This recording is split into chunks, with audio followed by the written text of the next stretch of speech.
melakukan hal yang bagus.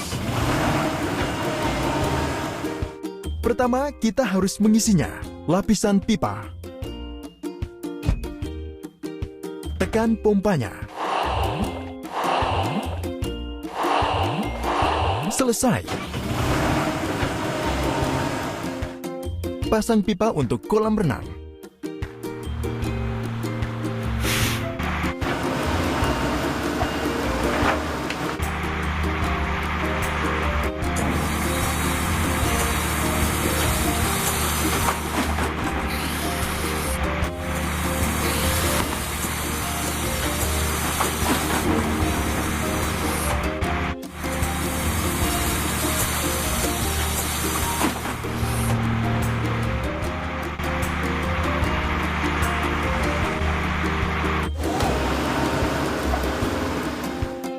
Sekarang kita perlu mencucinya bersih.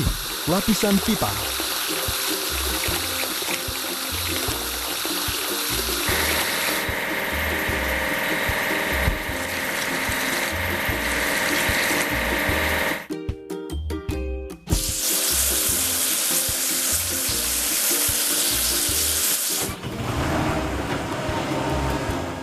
Hore!